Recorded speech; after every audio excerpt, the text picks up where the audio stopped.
इस वीडियो में हम लोग पढ़ने वाले हैं क्लास 5 हिंदी का चैप्टर 22 जिसका नाम है परीक्षा। एक बहुत ही रोचक कहानी है। इस कहानी को पढ़कर आपको एक बहुत बड़ी सीख मिलेगी।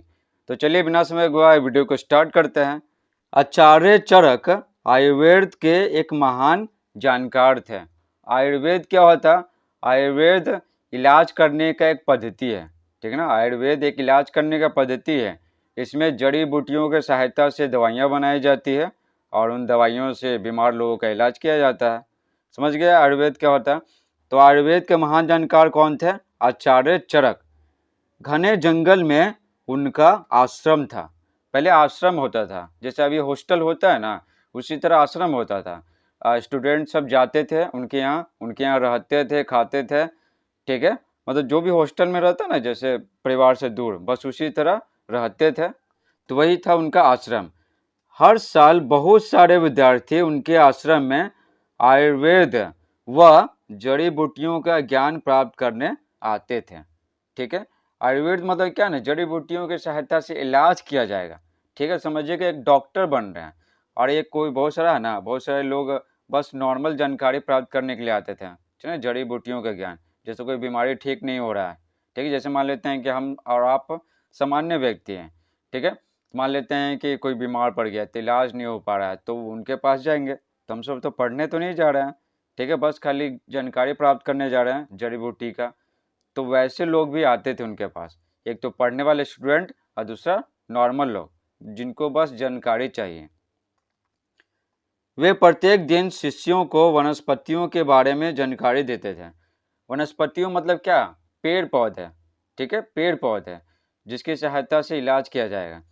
हर पूर्णिमा की रात वे अपने शिष्यों को लेकर जंगल में निकल पड़ते हैं, क्योंकि कुछ बूटियां चांदनी रात में ही पहचानी जा सकती थीं। आपसे सवाल पूछेगा ना कि पूर्णिमा की रात वे अपने शिष्यों को लेकर जंगल में क्यों निकल पड़ते थे, तो लिखेंगे क्योंकि कुछ बूटियां ना, कुछ जड़ी बूटियां चांदनी रात में ही पहचानी जा सकती थी। वो चांदनी रात में ही खिलते थे। कोई कोई फूल होता है ना, कोई कोई फूल, बहुत सारे पौधे रात में सिर्फ खिलते हैं, ठीक है, सिर्फ रात में। ऐसे में जंगली जानवरों का भय भी होता था, ठीक है। रात में जा रहे हैं, ठीक है, रात में अंधेरा टाइप का हो जाता है, तो जंगली जानवर क्या हम सब पे आसानी से अटैक कर लेते हैं, हम सबको दिखता भी नहीं है। तो वही बोला जा रहा है, ऐसे में जंगली जानवरों का भय भी होता था। एक तो रात, ऊपर से तरह तरह की डरावनी आवाजें, ये सब मिलकर भय का वातावरण बनाते थे। रात में कुछ ही आवाज होता है तो डर लगता है, और जंगल में तो डर लगेगा ही। एक तो जानवर का भय है, कहाँ से अटैक कर देगा, किस तरफ से कोई पता नहीं है, ठीक है। किसी का अंतिम दिन भी हो सकता है उस दिन। तो बहुत सारे छात्र ना डरते थे। कुछ विद्यार्थी तो डर के मारे बीच में ही पढ़ाई छोड़कर भाग जाते थे, ठीक समझ रहे। कुछ विद्यार्थी तो डर ही जा रहे हैं और भाग जा रहे हैं, पढ़ ही नहीं रहे हैं। आचार्य चरक कहते, अच्छा हुआ कि डरपोकों ने मेरा समय नष्ट नहीं किया। जो मौत से डर गए वे वैद्य क्या बनेंगे? वैद्य यानी डॉक्टर। वे वैद्य क्या बनेंगे? वैद्य का तो काम ही मौत से लड़ना है, मृत्यु पर विजय पाना। तो डॉक्टर क्या करते हैं? मौत को हराते हैं। कोई बीमार व्यक्ति है, ठीक है ना, तो अगर इलाज नहीं होगा तो मर जाएगा, तो उसका इलाज करके क्या करते हैं? उसको मौत से दूर करते हैं, ठीक है ना, उस मौत को क्या करते हैं? हरा देते हैं। तो वही बोलते हैं ये आचार्य चरक है ना, गुरु जी बोलते क्या ना कि अच्छा हुआ समय बर्बाद नहीं किया वो सब डरपोक, ठीक है ना। अगर उसको पढ़ा भी देते ना तो डॉक्टर, अच्छा डॉक्टर नहीं बन पाता, ठीक है, बदनामी बोलते हैं कि मेरा ही होता। तो अच्छा हुआ कि वो सब डरपोक भाग गया। जितना बचा हुआ, ठीक है, वो अगर अच्छे से पढ़ेगा, ठीक है, तो उनका क्या नाम हो जाएगा। भले ही 10-15 हो, लेकिन क्या हो जाएगा, उनका बहुत नाम हो जाएगा और वो अच्छे डॉक्टर बन पाएंगे। तो वही बोलते हैं डॉक्टर का काम है क्या? मौत से लड़ना, ठीक है। अगर जंगल में जा रहा है, ठीक है, उसको मौत से डर लग रहा है, कोई जानवर अटैक कर दे, ठीक है, और उनका मृत्यु हो जाए, तो मृत्यु से डर गया जो डॉक्टर, जो बनने वाला, तो क्या डॉक्टर कहलाएगा? वे परीक्षा भी इतनी कड़े लेते कि सैकड़ों में कुछ ही विद्यार्थी उत्तीर्ण होते, ठीक है ना। बहुत कड़ाई से परीक्षा लेते थे और कोई चीटिंग नहीं, समझ रहे ना। तो जो पास होता था ना, तो वो बहुत बढ़िया डॉक्टर बनता था। जो उत्तीर्ण होते वे चारों ओर उनका यश फैलाते हैं। यश मतलब क्या? उनका नाम फैलाते, क्या उनके यहाँ पढ़े हैं, ठीक है, आचार्य चरक के यहाँ पढ़े हैं, तो फिर और ढेर सारे स्टूडेंट उनके यहाँ पढ़ने आ जाते हैं। लोगों को विभिन्न रोगों से मुक्ति दिलाते हैं। ठीक है, कौन? जो डॉक्टर बना है ना, वो बहुत बढ़िया डॉक्टर बनता था। जो बहुत हार्ड परीक्षा लेते थे, उसमें जो पास किया विद्यार्थी वो बहुत बढ़िया डॉक्टर बनता था और लोगों को है ना इलाज करता था बहुत बढ़िया से।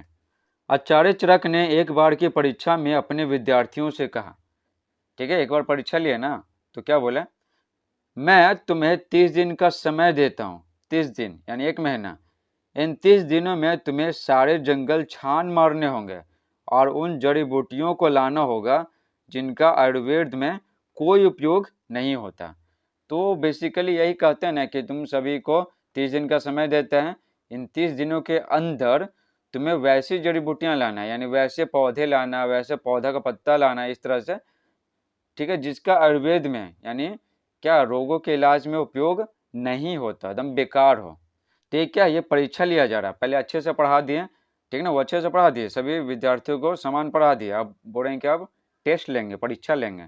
तो यही परीक्षा था कि 30 दिन के अंदर वैसा पौधा लाना है जिसका जड़ी बूटी नहीं बन सकता है, ठीक है ना, जड़ी बूटी नहीं बन सकता है, उसका मतलब किसी रोग में इलाज नहीं हो सकता। सभी विद्यार्थी चारों दिशाओं की ओर दौड़ पड़े, ठीक है, चारों दिशाओं की ओर। कुछ विद्यार्थियों को घास फूस और कटीली झाड़ियां व्यर्थ लगे। व्यर्थ यानी क्या, बेकार। किसी को लगा कि घास यहाँ उगा हुआ है, ठीक है, बेकार है। किसी को लगा कि कटीली झाड़ी है, ठीक है ना, जैसे नींबू में भी कटीली झाड़ी रहता है, इसका मतलब थोड़ी है कि उसका बेकार है। तो बहुत सारी कटीली झाड़ियाँ था कहाँ, जंगल में, तो बहुत सारे विद्यार्थियों को लगा कि बेकार है। वे उन्हें झोली में भरकर ले आए, कहाँ, गुरुजी के पास आश्रम में। कुछ ने वृक्षों की छालें व पत्तियां आदि इकट्ठी की, छालें और पत्तियां जिनकी कोई दवा नहीं बनती थी, ठीक ना, विद्यार्थियों को लगा ना कि इससे तो कोई दवा नहीं बनता है, तो चलो ये लेके चलते हैं। कुछ विद्यार्थियों ने ज़्यादा छानबीन की और जहरीले फल और तने लाए जिन्हें खाने से जीवों की मृत्यु होती थी, ठीक है। तो सोचे ना कि ये तो जहरीला फल है और ये जहरीला तना है, ठीक है, तो ले आए। सोचे कि इसका तो कोई इलाज ही नहीं होता, लेकिन आपको बता देना कि सांप काटता है तो विष फैल जाता है, तो उससे मृत्यु हो जाता है, लेकिन सांप के विष से ना बहुत सारी दवाइयाँ भी बनती है, ठीक है। तो जो जहरीला है ना, इसका मतलब ये नहीं कि वो बेकार है, उससे भी विभिन्न प्रकार की दवाइयाँ बनती थी, ठीक है ना, आयुर्वेद में जहरीले पौधों से। लेकिन ये विद्यार्थी सोचे कि जहरीला है, इससे तो आदमी का मृत्यु हो जाता है, तो इससे दवाई कैसे बनेगा। उनका ज्ञान क्या था, अधूरा था।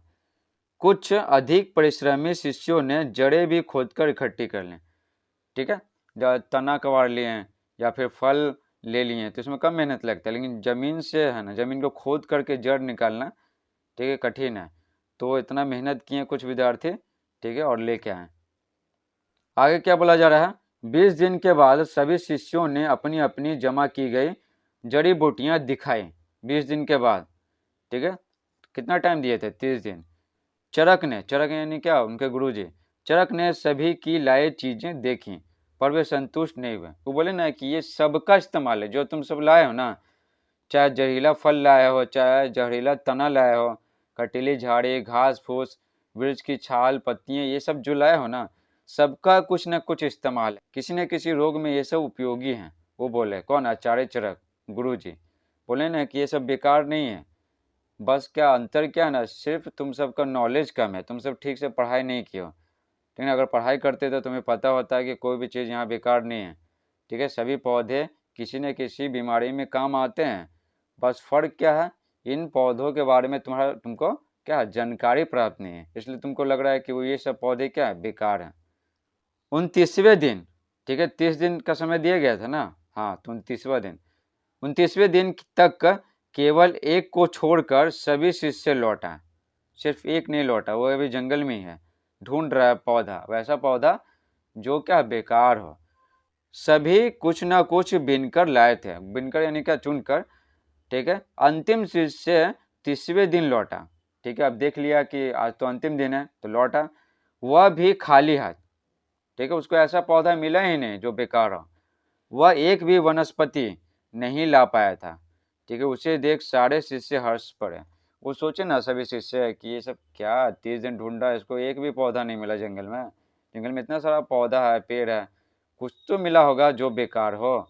सभी शिष्य उसको देखकर हंस पड़े। वो सोच पड़े ना कि इस बेवकूफ़ को जंगल में एक भी पौधा नहीं मिला, जहाँ पर ढेर सारा पेड़ पौधा हो, उसको एक भी पौधा नहीं मिला जो बेकार हो, उस जिसका इस्तेमाल किसी भी रोग के इलाज में ना होता। तो हंस पड़े। चरक ने प्रश्न सूचक दृष्टि से उस शिष्य को देखा, ठीक ना। वो भी सोच में पड़ गया कि ये लास्ट वाला विद्यार्थी क्यों खाली आता है। वह बोला, ठीक है ना, गुरु जी को वो क्या बोला, गुरुदेव, मुझे सारे जंगल में एक भी ऐसी वनस्पति नहीं मिली जो आयुर्वेद के काम ना आती हो या बेकार हो। ठीक है, वो बोला ना कि ऐसा पौधा हमको मिला ही नहीं, ठीक है, जिसका इलाज में इस्तेमाल ना होता हो, बेकार हो। चरक ने घोषणा की, क्या घोषणा की, इस वर्ष यही विद्यार्थी उत्तीर्ण हुआ। ठीक है, तो ये चरक क्या बोले ना कि यही विद्यार्थी है ना, इसको बहुत दिमाग है, बहुत अच्छे से पढ़ा है, इसको मालूम पड़ गया कि सभी पौधे है ना उपयोगी हैं। ठीक है, बस फर्क क्या है कि उसके बारे में ज्ञान कम प्राप्त है। ठीक है, अधूरा ज्ञान है या ज्ञान ही नहीं है। तो सभी शिष्यों को लगा कि चलो ये पौधा तो बेकार है या यह कटीली झाड़ी बेकार है, चलिए उसको लेके चलते हैं। तो चरक ने घोषणा की, इस वर्ष यही विद्यार्थी उत्तीर्ण हुआ। उत्तीर्ण यानी क्या, पास। सचमुच जंगल में ऐसी कोई वनस्पति नहीं है जो बेकार हो। अगर हम किसी वनस्पति का उपयोग नहीं कर पा रहे हैं तो उसका अर्थ यही है कि हम उसके गुणों को अभी पहचान नहीं पाए हैं। ठीक है, उस पौधे के बारे में हमारा ज्ञान क्या अधूरा है या ज्ञान ही नहीं है, हमारा ज्ञान उसके बारे में अधूरा है। ठीक है, तो शिष्यों को समझाते हैं कि देखो कोई पौधा है तो तुमको लग रहा है कि बेकार है, लेकिन एक्चुअल में बेकार नहीं है, बस उसके बारे में जानकारी हमें प्राप्त नहीं है कि किस रोग में इसका इलाज किया जाता है। इस प्रकार से पूरी कहानी समाप्त होता है। आई होप आपको ये वीडियो पसंद आया होगा। ठीक है, चलिए आप शब्दार्थ पढ़ लेते हैं। तो देखिए, आयुर्वेद में क्या होता है, एक तरह की चिकित्सा पद्धति है। इसमें जड़ी बूटियाँ बनाई जाती है विभिन्न पौधों से या पौधे के भागों से, जैसे जड़ से, तना से, पत्ती से, खाल से, समझ रहे हैं ना, इस तरह से। तो आयुर्वेद एक तरह की चिकित्सा पद्धति है, बीमारी को ठीक करने की पद्धति है, जिसमें पौधों से जड़ी बूटियाँ तैयार की जाती है और विभिन्न रोगों के इलाज में उपयोग किया जाता है। उसी को कहते हैं आयुर्वेद। आश्रम, जहाँ रहकर शिष्य विद्या अध्ययन करते थे, उसको बोलते हैं आश्रम। वैद्य, वैद्य यानी क्या, चिकित्सा करने वाला। ठीक है, चिकित्सा इलाज करने वाला। शिष्य मतलब होता है छात्र। वनस्पति मतलब क्या होता है, पेड़ पौधे। आई होप आपको ये वीडियो पसंद आया होगा। अगर पसंद आया तो वीडियो को लाइक कीजिए। Thanks for watching.